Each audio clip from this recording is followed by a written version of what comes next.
بسم اللہ الرحمن الرحیم۔ ارشاد ہے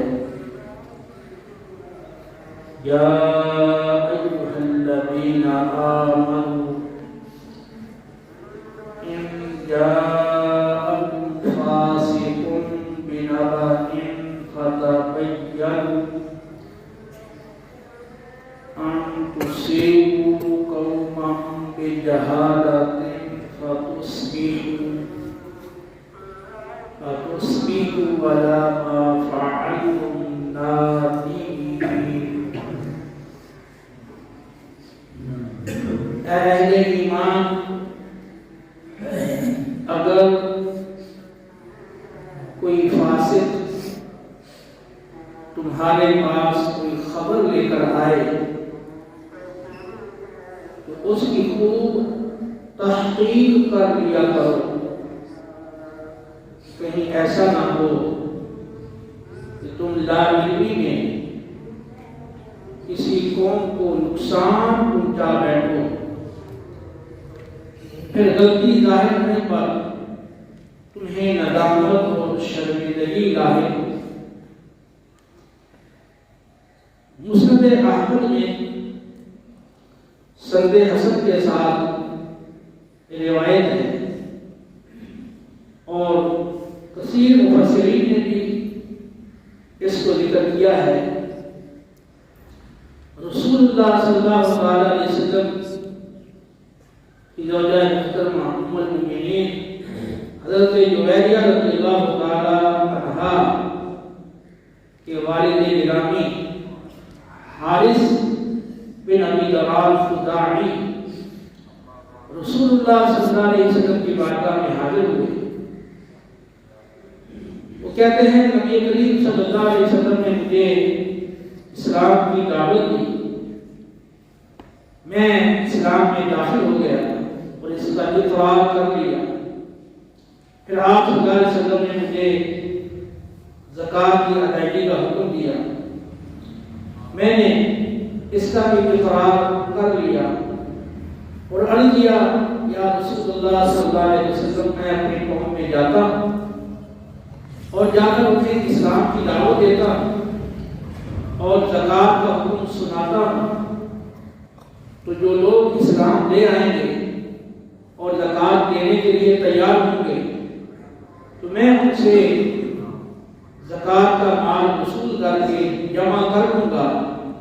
آپ فلاں تاریخ تک اپنے قاصد کو میرے پاس بھیج دیں تاکہ جو میرے پاس زکوٰۃ کا مال جمع ہو وہ اس کے لیے آپ تک پہنچا دیں۔ چنانچہ حارث بن ابی ضرار اپنی قوم میں چلے گئے اور انہوں نے اپنی قوم میں جا کر اسلام کی دعوت دی۔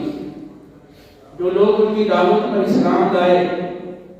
انہیں زکوٰۃ کا حکم دیا گیا، انہوں نے اپنے مال بطور زکوٰۃ کے پیش کیے۔ حضرت حارث کہتے ہیں کہ میں نے وہ اموال اپنے پاس جمع کر لی، جو مقررہ تاریخ تھی اس پر جب آپ صلی اللہ علیہ وسلم کی طرف سے قاصد نہ پہنچا تو میں پریشان ہوا، کیونکہ مجھے اس بات کا علم تھا کہ آپ صلی اللہ علیہ وسلم اپنے وعدے کا خلاف نہیں کرتے، لہذا میں سوچنے لگا کہ کہیں ایسا نہ ہو کہ آپ صلی اللہ علیہ وسلم کسی وجہ سے ہم سے ناراض ہو گئے، اس لیے میں نے اپنی قوم کے کچھ بڑے لوگوں کو جمع کیا اور ان سے مشاورت کی کہ ہم یہ مال لے کر خود ہی نبی کریم علیہ السلام کی بارگاہ میں حاضری دیتے ہیں اور یہ آپ کی بارگاہ میں پیش کرتے ہیں۔ باہمی اتفاق سے وہ لوگ مال لے کر آپ صلی اللہ علیہ وسلم کی طرف روانہ ہوئے۔ راستے میں رسول اللہ صلی اللہ علیہ وسلم کی طرف سے بھیجے گئے ایک دستے سے ان کی ملاقات ہوئی۔ دراصل نبی کریم صلی اللہ علیہ وسلم نے ولید بن عقبہ کو مقررہ تاریخ پر زکوٰۃ کی وصولی کے لیے بنو مصطلق کی طرف روانہ فرما دیا تھا، جب وہ اس بستی کے اور اس قوم کے قریب پہنچے انہیں کوئی ڈر یا خوف لاحق ہو گیا۔ مفسرین نے لکھا ہے کہ ان لوگوں کے ساتھ پرانی دشمنی تھی، تو انہوں نے یہ سمجھا کہ شاید یہ لوگ مجھے قتل کر دیں گے، جبکہ وہ لوگ تو ان کے استقبال کے لیے نکلے تھے۔ بہرحال کوئی بھی وجہ تھی، مجھے خوف لاحق ہوا، ڈر لاحق ہو گیا، اور انہوں نے آ کر واپس نبی کریم علیہ السلام سے عرض کیا کہ یا رسول اللہ، تم نے زکوٰۃ دینے سے انکار کر دیا اور وہ تو میرے قتل کے درپے ہو گئے۔ تو آپ صلی اللہ تعالیٰ علیہ وسلم نے ان کی یہ بات سننے کے بعد خالد بن ولید رضی اللہ تعالیٰ عنہ کی سرکردگی میں ایک دستہ ان کی طرف روانہ کیا اور ہدایت فرما دی کہ حالات کی پہلے تحقیق کر لینا، کیا واقعی ایسا ہے؟ تو حارث کہتے ہیں کہ راستے میں جب میری اس دستے سے ملاقات ہوئی تو وہ کہنے لگے کہ حارث تو یہ ہے۔ میں نے انہیں کہا کہ تم کہاں جا رہے ہو؟ تو انہوں نے کہا کہ ہم تو تمہاری طرف بھیجے گئے ہیں۔ حارث کہتے ہیں میں نے کہا کہ تم کس لیے بھیجے گئے ہو؟ انہوں نے کہا کہ نبی کریم صلی اللہ علیہ وسلم کا قاصد تمہارے پاس زکوٰۃ کی وصولی کے لیے آیا تھا، لیکن تم لوگوں نے زکوٰۃ دینے سے انکار کر دیا اور اس کے ساتھ ان کے قتل میں درپے ہو گئے۔ حارث نے کہا کہ اس ذات کی قسم جس نے رسول اللہ صلی اللہ علیہ وسلم کو حق کے ساتھ مبعوث کیا ہے،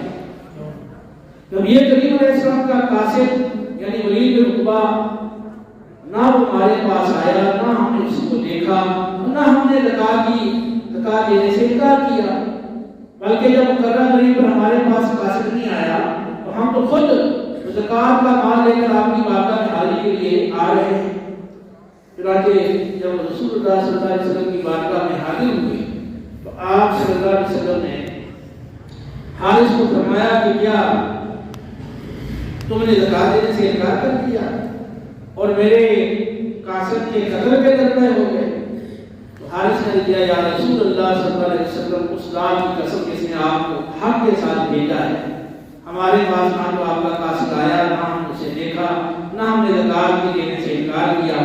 جب مقررہ تاریخ تک ہمارے پاس قاصد نہیں پہنچا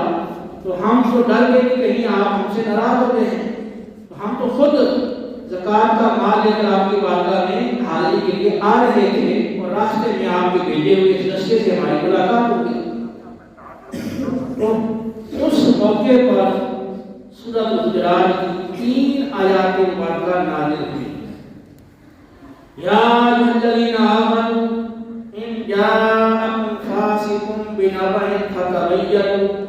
ان تصیبوا قوما بجہالۃ فتصبحوا علی ما فعلتم نادمین واعلموا ان فیکم رسول اللہ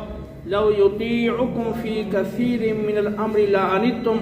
ولكن الله حبب إليكم الإيمان وزينه في قلوبكم وكره إليكم الكفر والفسوق والعصيان أولئك هم الراشدون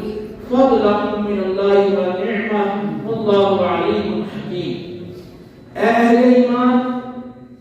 اگر کوئی فاسق تمہارے پاس کسی قسم کی کوئی خبر لے کر آئے تو تم خوب اس کی تحقیق کر لیا کرو، کہیں ایسا نہ ہو کہ تم نادانی میں کسی قوم کو نقصان پہنچا بیٹھو، پھر غلطی ظاہر ہونے پر تمہیں ندامت اور شرمندگی ہو۔ اور خوب جان لو تمہارے مابین رسول اللہ صلی اللہ علیہ وسلم تشریف فرما ہے۔ اگر اللہ کے رسول تمہاری زیادہ تر باتوں کو مان لیا کریں تو تم جس کی وجہ سے مشقت میں پڑ جاؤ۔ اللہ رب العالمین نے تمہیں ایمان محبوب کر دیا ہے اور ایمان کو تمہارے دلوں میں مزین فرما دیا ہے۔ کفر اور معصیت اور فسق تمہیں انتہائی ناپسند بنا دیا ہے اور اللہ رب العالمین جل جلالہ کے فضل سے یہی لوگ ہدایت والے ہیں، ہدایت یافتہ ہیں، اور یہ اللہ کا فضل ہے، اللہ کی نعمت ہے، اللہ علم والا حکمت والا ہے۔ تو مسلم احمد کی یہ پوری روایت میں نے آپ کے سامنے ذکر کی ہے، جس کے اندر ان آیات کے شان نزول کے حوالے سے پورا پس منظر ذکر کیا گیا ہے، اور اس پس منظر کے اندر ان آیات کا نزول ہوا جس میں مسلمانوں کو نہایت ہی اہم ہدایت فرمائی گئی کہ وہ کسی سنی سنائی بات پر اعتماد کر کے کوئی ایکشن ظاہر نہ کریں، یا کسی فاسق کی کوئی خبر سن کر کسی قسم کا کوئی رد عمل ظاہر نہ کریں، پہلے تحقیق کریں کہ جو بات آپ تک پہنچائی گئی ہے کیا واقعی وہ درست ہے، اور تحقیق کرنے کے بعد پھر جو شریعت کا تقاضا ہو اس کے مطابق آپ وہ اپنا رد عمل کریں۔ تو یہ بارہا کا ہر ایک شخص کا تجربہ ہے کہ بارہا ہم نے ایسی باتیں سنی، بعض میڈیا پر سنی، اخباروں میں پڑھی، بعض دوستوں کے ذریعے سے سنی، اپنے رشتہ داروں کے ذریعے سے ہم تک وہ خبریں پہنچی، اور بعد میں پتہ چلا کہ یہ خبر غلط تھی، اور ایسا بھی کئی بار ہوا کہ ہم نے ایک بات سنی، ہم فوراً غصے میں آ گئے، اور شدید غصے میں آ کر ہم نے کوئی رد عمل ظاہر کر دیا، بعد میں پتہ چلا کہ یہ خبر غلط تھی، پھر ہم اپنے اس رد عمل پر ہمیں ندامت ہوئی اور شرمندگی ہوئی۔ تو یہ عملی تجربہ بھی اس بات کا گواہ ہے، اور احادیث پاکہ میں ذکر کیے گئے کئی واقعات بھی اس کے گواہ ہیں، اور خود قرآن پاک کے اندر بھی ذکر کیا گیا یوسف علیہ السلام کا زلیخا کا واقعہ، اور حضرت عائشہ صدیقہ رضی اللہ تعالیٰ عنہا پر تہمت لگائے جانے والا واقعہ جو سورہ نور میں ذکر کیا گیا، وہ بھی اس بات پر مبین گواہ ہے کہ بارہا ایسا ہوتا ہے کہ جو خبر پہنچتی ہے یا پھیلائی جاتی ہے وہ خبر جھوٹی ہوتی ہے، وہ بے بنیاد ہوتی ہے، لہذا بغیر کسی تحقیق کے کسی خبر کو سن کر اس پر کوئی ایکشن نہیں لینا چاہیے، اور کسی قسم کا کوئی رد عمل ظاہر نہیں کرنا چاہیے، ورنہ بعد میں انسان کو ندامت اور شرمندگی اٹھانا پڑے گا۔